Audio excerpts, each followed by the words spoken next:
Assalamualaikum warahmatullahi wabarakatuh. Salam sejahtera untuk kita semua. Perkenalkan saya Sri Wahyudi SIKOM, dosen tetap program studi ilmu komunikasi di Universitas Gunadarma yang mengampu mata kuliah Creative Thinking. Mata kuliah Creative Thinking ini berada pada semester 2 dengan bobot 2 SKS dan merupakan mata kuliah wajib yang ditempuh oleh mahasiswa program studi ilmu komunikasi Universitas Gunadarma. Tujuan dari mata kuliah ini adalah untuk membekali mahasiswa dengan kemampuan berpikir kreatif, kritis, dan inovatif dalam memecahkan masalah komunikasi serta menghasilkan ide-ide baru yang aplikatif. Baik, berikut rekaman perkuliahan Creative Thinking yang dilaksanakan secara daring melalui platform Zoom Meeting. Oke, baik, selamat pagi semuanya. Assalamualaikum warahmatullahi wabarakatuh. Waalaikumsalam warahmatullahi wabarakatuh. Ya, baik. Gimana kabarnya semuanya pagi hari ini? Baik, Alhamdulillah. Teman-teman semuanya, terima kasih sudah hadir tepat waktu di Zoom meeting kita pada siang hari ini. Jadi tentunya selamat siang dan terima kasih sekali lagi teman-teman sudah hadir pada Zoom meeting kita pada hari ini di pertemuan kita yang ke-9 gitu ya. Ini mungkin sebagian ada yang belum on kamera. Nah, sebelum ke materi, mungkin sedikit saya menyampaikan teman-teman semuanya terkait dengan RPS ya. RPS yang saya pernah sampaikan di pertemuan pertama sudah terlihat untuk RPS-nya sendiri, Creative Thinking, seperti yang teman-teman tahu bahwa memang untuk mata kuliah Creative Thinking ini berbobotnya 2 SKS dengan total pertemuan 14 dan ini kita masuk ke pertemuan 9. Seperti yang teman-teman lihat di sini ada capaian-capaian di mana kalau teman-teman lihat capaian pembelajaran lulusan yang dibebankan pada mata kuliah ini diantaranya ada teman-teman di sini mahasiswa diminta mampu menerapkan pemikiran logis, kritis, sistematis, dan inovatif dalam konteks pengembangan ilmu pengetahuan dan teknologi. Terus kemudian kedua, kalian mampu mengambil keputusan secara tepat dalam konteks penyelesaian masalah di bidang keahlian komunikasi. Terus kemudian ketiga, kalian mampu merencanakan dan melaksanakan program komunikasi secara kolaboratif dan juga berkelanjutan. Dari ketiga capaian itu, turunlah menjadi capaian pembelajaran mata kuliah atau CPMK. Kalau teman-teman lihat ke bawahnya, ini ada CPMK-nya. Nah, untuk mata kuliah ini turunlah CPMK yang paling relevan yaitu CPMK 3 dan juga CPMK 4. Seperti yang teman-teman bisa lihat di situ, CPMK 3-nya yaitu mahasiswa mampu mengimplementasikan cara pemecahan masalah secara kreatif dan membuat mind mapping, dan kemudian CPMK 4-nya mahasiswa mampu merancang keterampilan hasil berpikir kreatif dengan produk kreatif. Nah, di pertemuan ke-9 ini, teman-teman ini masuk ke sub CPMK 9 gitu ya, ada di sini. Mahasiswa mampu menjelaskan dan mengimplementasikan metode brainstorming, mind mapping, serta multi-voting. Dan tentunya ini ada rujukan-rujukan bukunya gitu ya. Saya sudah tuliskan, kami sudah tuliskan di RPS-nya ini bukunya dari mana saja untuk materi ini gitu ya. Seperti itu. Nah, sekarang saya mau share terkait dengan materi kita tadi, yaitu brainstorming, mind mapping, dan multi-voting. Sudah terlihat materinya teman-teman?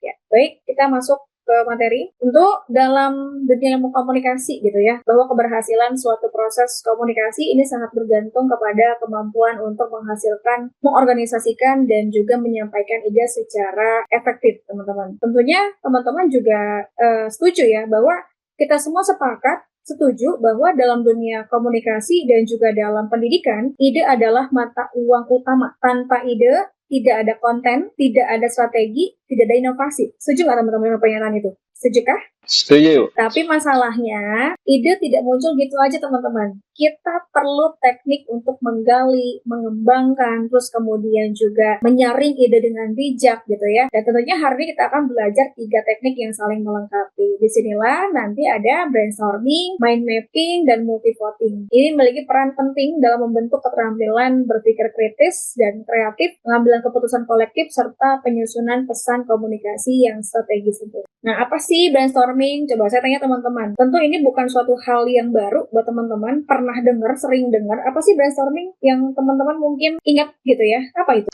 Izin menjawab, Ibu. Proses penyampaian ide dalam suatu kelompok, dari ide-ide tersebut ditemukan ide-ide yang akan digunakan untuk proyek-proyek kreatif lainnya. Yang lain ada lagi mungkin selain Ray? Ada yang mau menyampaikan pendapatnya? Apa itu brainstorming? Baik, apa yang disampaikan Ray tadi tidak salah gitu ya. Coba kalau kita lihat menurut beberapa literatur gitu ya, brainstorming adalah teknik kolaboratif yang dirancang untuk mendorong lahirnya sebanyak mungkin ide secara spontan dalam suatu kelompok. Tujuannya bukan langsung menemukan jawaban terbaik, melainkan membuka ruang kreatif agar setiap anggota dapat menyumbangkan pemikiran tanpa takut dikritik atau dianggap salah. Karena masalah yang sering terjadi di kita ketika kita diskusi, ada anggota kelompok yang takut untuk menyampaikan idenya, ada yang tidak nyaman menyampaikan idenya, ada yang merasa malu menyampaikan idenya karena mungkin ada beberapa faktor. Salah satunya mungkin ada pihak yang terlalu dominan dalam menyampaikan sebuah ide sehingga yang lainnya pasif dan lain sebagainya gitu ya. Nah, kita lihat di sini, brainstorming ini merupakan metode berpikir kreatif kelompok yang pertama kali diperkenalkan oleh Alex Osborne untuk menghasilkan ide-ide dalam jumlah besar. Tujuan utamanya adalah membebaskan individu dari penghakiman ide dan memungkinkan keluarnya gagasan secara spontan. Jadi memang di sini tidak ada tuh kita menghakimi ide orang lain, bilang idenya kurang oke,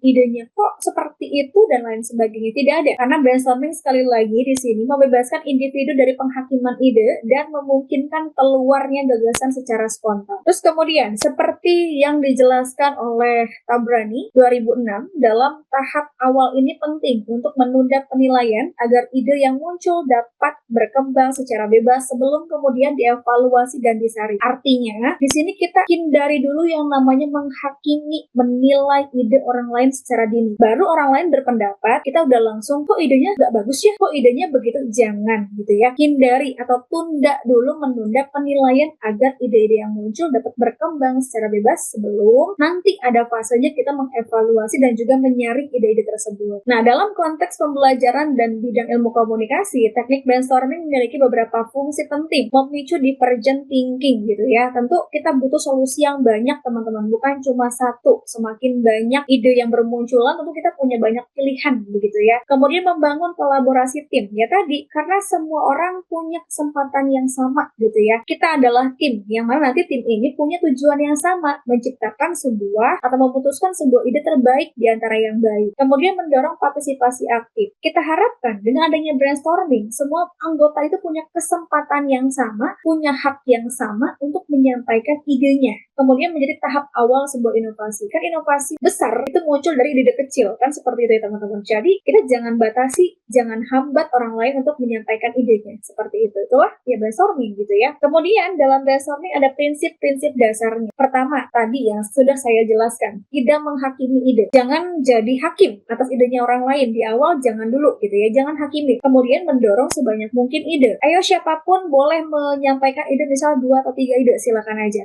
Tanpa kita stop, tanpa kita skip dan lain sebagainya. Biarkan dia mengutarakan idenya. Kemudian mengembangkan ide yang sudah ada. Nah, nanti dari ide yang ada, kita kembangkan lagi. Dan kemudian nanti fokus pada kuantitas terlebih dahulu. Jadi di awal itu, jangan lihat kualitas idenya. Justru yang kita butuhkan adalah kuantitas ide terlebih dahulu. Semakin banyak ide, ya semakin banyak nanti bagus pilihannya, gitu ya. Kemudian di sini langkah-langkah utama dalam brainstorming, gimana sih kita harus ngapain sih, gitu ya. Nah, di sini tentukan masalah atau fokus pertanyaan. Jelaskan aturan dasarnya. Jadi kita bisa sampaikan di awal sebagai lead, misalnya kalian sebagai fasilitator yang memimpin diskusi ataupun brainstorming gitu ya. Sampaikan bahwa tidak ada kritik gitu ya. Semua bebas menyampaikan idenya. Bangun dari ide orang lain boleh, bebas dan juga ide liar diperbolehkan, tidak dibatasi. Kemudian setelah itu bisa rekam semua ide tanpa evaluasi. Jadi rekamnya boleh bebas, pakai tools digital boleh, pakai tulisan di whiteboard boleh, pakai note dan lain sebagainya, silakan saja. Kemudian klasifikasikan ide untuk pengembangan lebih lanjut. Sehingga kita sudah punya tuh banyak ide yang muncul dari semua anggota diskusi seperti itu. Itulah brainstorming tadi, mengumpulkan ide sebanyak-banyaknya seperti itu ya. Nah, kemudian di sini saya punya contoh kasus. Seperti yang teman-teman tahu bahwa kita di Universitas Gurudarma itu punya yang namanya UGTV, Universitas Gurudarma Televisi. Ini televisi komunitas digital pendidikan pertama di Indonesia gitu ya. Kita punya itu. Tim kreatifnya UGTV ini ingin ingin membuat sebuah program baru gitu ya. Nah tentu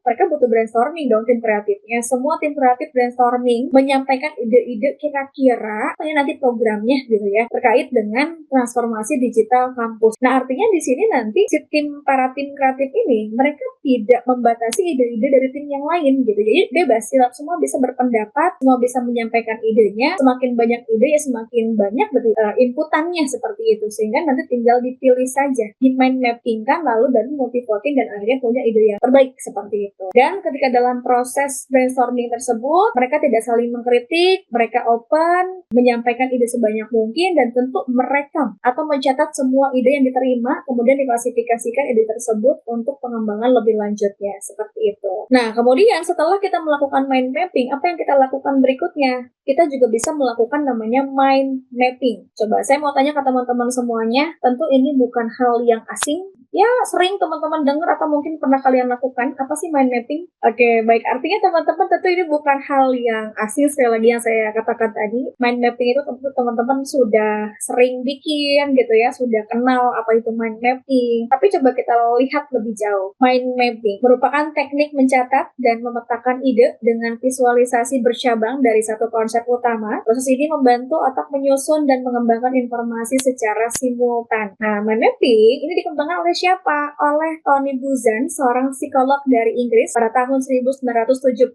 Namun pendekatannya juga sejalan dengan prinsip visual spasial dalam karya Francis Bacci. Nah, terus kemudian apa sih mind mapping itu komponennya? Tentu ketika teman-teman membuat mind mapping itu ada yang namanya topik utama. Meskipun di sini katakan di tengah, tapi ada juga memang yang menuliskan topik utama itu di sebelah kanan atas, kanan kiri bawah. Ya silakan bebas, tapi pada umumnya memang terletak di tengah bawah gitu ya, di tengah sorry. Nah kemudian cabang-cabang besar sebagai subtopik, jadi dari tadi topik utama ada cabang-cabang subtopik, kemudian tentu ada simbol, ada warna-warna yang cantik-cantik dan gambar untuk memperkuat pemahaman gitu ya. Terakhir kalian teman-teman menghubungkan hierarkis yang menunjukkan prioritas atau urutan logis. Ada garis-garis yang menghubungkan ini kemana, itu ke situ dan lain sebagainya. Dan kemudian tentu ada manfaat gitu ya. Kalau tidak ada manfaatnya nggak akan kita bahas gitu ya dalam materi. Mind mapping, manfaatnya apa sih? Mengaktifkan kedua belah otak kreatif dan logis. Otak kanan sama otak kiri kita balance gitu ya. Dari sisi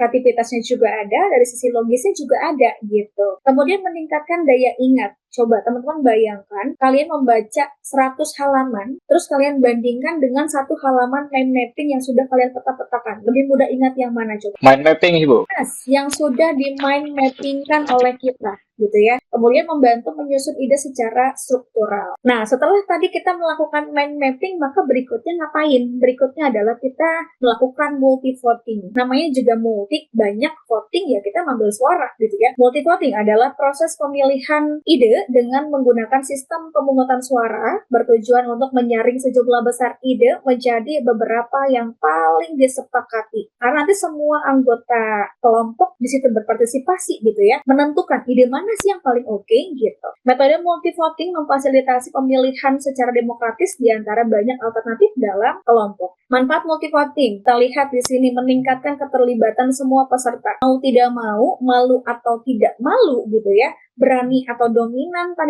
ataupun yang tadi yang pasif dan lain sebagainya, dia ikut berpartisipasi. Saya, Anda, kamu semuanya, kita semua berpartisipasi memvoting mana ide yang menurut kita paling oke gitu. Kemudian, menghindari dominasi ide oleh satu orang, karena pasti ada saja dalam satu kelompok diskusi itu orang yang dominan, orang yang paling banyak mengutarakan idenya, yang paling banyak menyampaikan pendapat dan lain sebagainya. Pasti ada aja yang dominan gitu ya. Tapi dengan multi voting, semua punya hak yang sama gitu. Kemudian menghasilkan keputusan berbasis konsensus gitu ya. Dan karena apa? Karena nanti ide yang dipilih bukan berdasarkan si A si B, tapi berdasarkan kesepakatan kita bersama. Karena hasil voting kita bersama gitu. Jadi nanti nggak ada tuh menyalahkan atas ide yang dipilih, karena itu keputusan bersama seperti itu. Katakan setiap anggota punya kesempatan yang sama dalam menentukan pilihan terbaiknya. Nah, langkah-langkahnya gimana sih kita melakukan multi-voting? Kita pertama membuat daftar semua ide dari hasil brainstorming. Tadi kan ada banyak ya, misal 20-30 ide gitu ya. Kemudian setiap peserta memilih misalnya 3 ide terbaik. Kita pilih 3 ide terbaiknya masing-masing. Kemudian voting dilakukan secara anonim atau terbuka, bebas saja. Kemudian ide dengan suara terbanyak diprioritaskan untuk ditindaklanjuti. Oke, misal tadi si A sampai si B, si C, itu idenya sama nih, mirip. Nah, nanti ide dengan suara terbanyak diprioritaskan untuk ditindaklanjuti, seperti itu. Nah, oke, jadi tadi kita sudah punya 3 gitu ya. Ada brainstorming, kemudian juga ada mind mapping, dan tentunya ada satu lagi tadi multi voting, teman-teman. Nah, mungkin kita sekarang akan masuk ke sesi diskusi ya, teman-teman. Nah, tadi seperti sesuai apa yang saya sampaikan, peraturannya bagi yang ingin bertanya, silakan raise hand. Nah, ini terlihat ya, kalau di rumah nih kelihatannya. Baik, Maida, jadi apa pertanyaannya, silahkan. Tadi terkait dengan materi yang sudah saya sampaikan, brainstorming, kemudian tadi ada mind mapping, dan juga multi voting. Silakan. Ibu, dari 3 materi tadi itu tuh bisa dipakai di akademik aja atau bisa dipakai juga di dunia kerja dan juga sehari-hari? Oke, baik. Jadi pertanyaannya tadi 3 teknik tadi gitu ya. Baik tadi brainstorming, kemudian mind mapping, sama multi voting, apakah itu bisa dipakai di lingkungan akademik saja atau bisa juga di dunia kerja dan kehidupan sehari-hari gitu ya pertanyaannya ya? Oke, Iya, baik. Ibu. Pertanyaan yang bagus ya.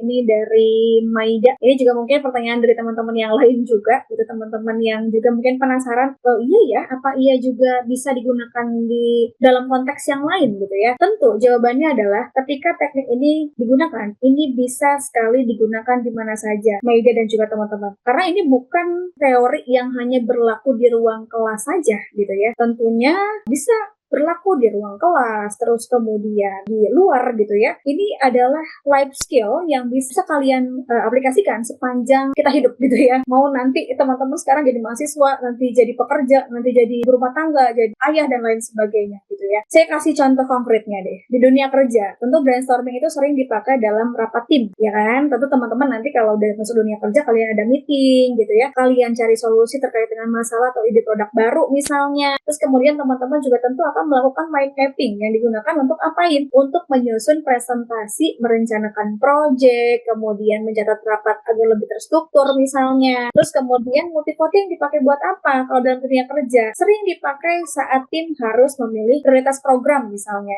atau menentukan strategi yang akan dijalankan ke depannya seperti apa. Terus dalam organisasi kampus gimana, Bu? Kayak misalnya ketika kalian mau menyusun program kerja gitu ya, atau ketika intinya ketiga teknik itu tadi, baik brainstorming, mind mapping, dan juga multi voting, itu sangat bisa digunakan tadi untuk mengumpulkan ide. Misalnya teman-teman lagi rapat kegiatan kampus gitu ya, kemudian teman-teman bisa menyusun alur acaranya ketika nanti menyusun sebuah acara. Dan multi voting tentu teman-teman bisa memilih kegiatan mana sih yang paling visible untuk dilakukan oleh mahasiswa di kampus, seperti itu. Terus kalau kehidupan sehari-hari gimana, Bu? Nah, ini mungkin sering nih terjadi, kan mungkin ada acara liburan keluarga ya kan, ayah Maida ngajak nih, ayo kita liburan akhir tahun yuk, kemana? Nah, kan nggak mungkin dong seorang Maida ikut-ikut aja, pasti masing-masing punya suara. Mamanya misalnya mau ke Labuan Bajo, Maida maunya ke Bromo, ayahnya maunya ke Jepang, dan lain sebagainya gitu. Nah, jadi masing-masing ide tadi kita tuangkan, kita brainstorming, terus kemudian nanti Maida melakukan mind mapping. Oke, oh ternyata dalam Indonesia ada ini kota-kotanya, nanti ke luar negeri ada ini, dan lain sebagainya. Terus akhirnya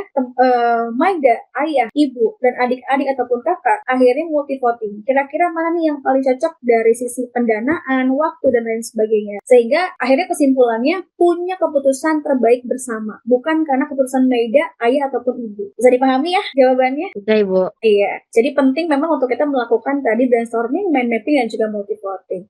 Baik, pertanyaan berikutnya silakan. Siapa yang mau berikutnya? Oke, Raihan. Silakan, Di Ray. sini, Bu. Ya, silakan, Ray. Bagaimana sih, Bu, caranya untuk mengatasi gitu apabila saat proses brainstorming itu dilakukan, itu ada orang yang idenya tuh mendominasi dan nutupin ide orang lain gitu, Bu. Ini pengalaman pribadi atau pengalaman orang lain nih, Ray? Sering terjadi. Oke, ini semoga bukan curhat ya, Ray ya. Baik, tadi Ray bertanya bagaimana sih cara mengatasi, ya kalau tidak salah mengatasi kalau dalam brainstorming itu ada anggota kelompok yang dominan gitu ya. Kita cenderung menutup ide orang lain gitu. Nah, ini pertanyaannya sangat praktis gitu ya. Ini sering terjadi tadi dalam dunia nyata, bahkan mungkin dalam kelompok profesional sekalipun itu sering terjadi gitu ya. Dan ini sering muncul. Mungkin saya bisa memberikan beberapa tips ya teman-teman. Tips pertama, tegasin aturan gitu. Kan tadi di awal kita sudah ada bahasan bahwa sampaikan aturan permainannya di awal sesi. Sampaikan dengan jelas bahwa memang tidak boleh ada kritik, semua ide dihargai, dan setiap orang punya hak bicara yang sama. Dan ini adalah perjanjian kelompok yang harus disepakati bersama di awal. Setelah itu, tips yang kedua adalah gunakan teknik round robin. Round robin di sini adalah giliran bergantian. Setiap anggota kelompok diberi waktu bergantian untuk menyumbangkan satu ide. Nah, dengan cara ini kan nanti nggak ada yang dominan. Jadi masing-masing itu punya hak yang sama. Oke, waktunya Sopandi Aulia bicara, waktunya Ragil berbicara, waktunya Rifani berikutnya bicara, dan berikutnya Zahra, dan seterusnya. Kemudian tips yang ketiga apa? Tulis semua ide secara anonim di sticky notes ataupun aplikasi digital. Nah, mungkin ada beberapa anggota partisipan gitu ya, yang dia malu, dia agak nggak pede untuk menyampaikan idenya. Nah, tapi dengan anonim, setidaknya dia jadi mau menuangkan idenya, gitu, Ray. Terus kemudian yang keempat, sebagai fasilitator, kita bisa mengingatkan dengan sopan jika ada yang terlalu dominan. Misalnya dengan mengatakan bahwa terima kasih atas semua idenya, Bapak, Ibu, atau Mas, Adik, Kakak, gitu ya.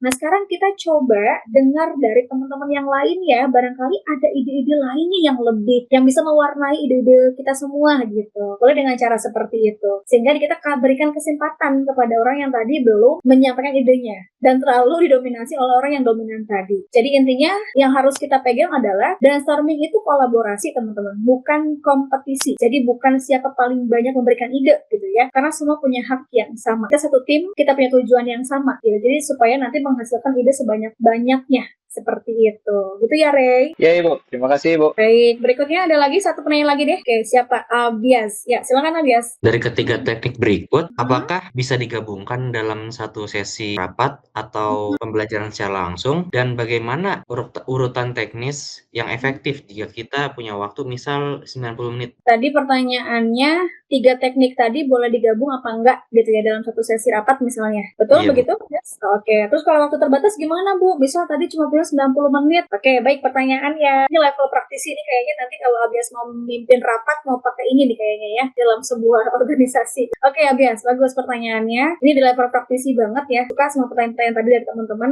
Sangat komprehensif, keren sekali. Tentu jawabannya adalah ini sangat bisa, bahkan sangat dianjurkan untuk digabung dalam satu sesi gitu ya. Itu yang disebut dengan siklus kreatif terpadu. Saya kasih contoh. Tadi kan 90 menit lah anggap kita punya waktu ya untuk melakukan 3 teknik tadi. Misal, pertama 15 menit di awal. Fasilitator itu bisa menjelaskan gitu ya, menyampaikan tujuan sesi ini kita mau ngapain sih, kita bisa menjelaskan aturan mainnya seperti apa, tadi aturan-aturannya, semua punya hak yang sama, gak boleh mengkritik dulu, jangan menghakimi dulu, dan lain sebagainya itu disampaikan di awal. Kemudian 20 menit berikutnya, kita lakukan sesi brainstorming. Ini catat semua ide di papan tulis, boleh di flip chart atau aplikasi kolaboratif lainnya. Targetnya misal minimal 30-40 ide. Nah, ingat, jangan dulu dievaluasi gitu ya, biarkan aja semua ide mengalir. Kemudian setelah itu 20 menit selanjutnya masuk ke mind mapping, kelompokkan tadi ide-ide yang mirip, buat cabang-cabang besar, lalu visualisasikan gitu ya hubungan antar ide. Sehingga dari semua ide tadi yang sudah tertampung, sudah kita visualkan dalam bentuk mind mapping gitu ya, karena kan tadi banyak banget ya. Terus kemudian 15 menit berikutnya adalah sesi multi voting. Setiap peserta memiliki 3 atau 5 ide terbaik dari mind mapping yang tadi sudah dibuat, kemudian nanti hitung suara, lalu tentukan 3 ide prioritas. Nah, ini adalah tahap pengambilan keputusan. Kira-kira tadi dari mind mapping tadinya udah kita petakan mana ide terbaiknya gitu. Dan nanti di 15 menit terakhir, diskusi tindak lanjut. Bahas bagaimana mengimplementasikan 3 ide prioritas yang tadi sudah teman-teman pilih bersama. Seperti itu. Jadi dalam waktu 90 menit, kalian itu sudah melalui seluruh siklus kreatif tadi. Menggali ide dengan brainstorming, menyusun dengan mind mapping, kemudian memilih dengan multi voting, dan tentunya merencanakan tindak lanjut. Jadi itu sangat efektif dan juga efisien. Seperti itu, Abias. Baik, Bu. Terima kasih, Bu. Sama-sama. Ini sepertinya untuk pertanyaannya cukup 3 dulu. Nanti jika ada pertanyaan lebih lanjut, kita bisa bahas lagi di pertemuan berikutnya. Saya coba rangkum dari apa yang tadi sudah saya sampaikan. Jadi rangkuman dari materi kita pada hari ini, untuk kita punya 3 teknik tadi. Brainstorming adalah teknik menggali ide sebanyak mungkin secara kolaboratif tanpa kritik dengan prinsip kuantitas diutamakan. Kemudian mind mapping adalah teknik memetakan ide secara visual, bercabang dan dari satu konsep utama. Kemudian multi-voting adalah teknik menyaring ide dengan pemungutan suara secara demokratis. Dan perlu kita ingat 3 kalimat ini: brainstorming untuk menggali, mind mapping untuk menyusun, multi-voting untuk memilih. Seperti itu. Nah, di sini saya punya tugas untuk bagaimana teman-teman nanti bisa mengimplementasikannya dari materi yang sudah saya berikan hari ini, yaitu teman-teman diminta untuk membuat konsep kampanye komunikasi sederhana, ya, mengkomunikasikan isu sosial di sekitar kita. Pilihan isunya bebas. Pentingnya literasi digital di kalangan mahasiswa, kesadaran akan kesehatan mental di lingkungan kampus, bahaya hoax dan disinformasi di media sosial, kemudian pentingnya vaksinasi atau kesehatan masyarakat, isu lingkungan seperti pengolahan sampah atau hemat energi, kesehatan gender atau anti perundungan atau bullying, ini yang marak terjadi, atau isu lain yang relevan dengan bidang komunikasi. Silakan nanti tugasnya individu tentunya. Teman-teman kelompok, karena nanti harus melakukan brainstorming, kelompok ya. Nanti tinggal diatur saja kelompoknya oleh ketua kelas. Kemudian nanti teman-teman melakukan brainstorming, tulis 20 ide, mind mapping, membuat peta kampanye, kemudian multi voting, dan kemudian nanti ada peraga persuasi, mengapa isu itu penting gitu ya. Nanti outputnya dalam bentuk PDF, maksimal 3 halaman saja, deadline di minggu 9, pukul 20 waktu Indonesia bagian Barat, nanti dikirim ke email saya seperti email sebelumnya, dengan nama file, nama, _name, _tugas kampanye komunikasi. Seperti itu teman-teman semuanya. Baik, materi kita hari ini harus diakhiri. Tapi mungkin sebelum kita akhiri, saya berikan kesempatan dulu kepada ada salah satu mungkin mahasiswa, silakan yang mau memberikan feedback atau apa ya apa yang didapatkan terkait dengan materi kita pada hari ini. Silakan, siapa yang mau menyampaikan, yang mau memberikan feedbacknya untuk perkuliahan kita pada hari ini? Oke, Muhammad Ray, silakan Ray. Apa Ray? Mungkin kalau kesan ya, Bu ya. Ini sih, Bu, saya jadi tahu gitu.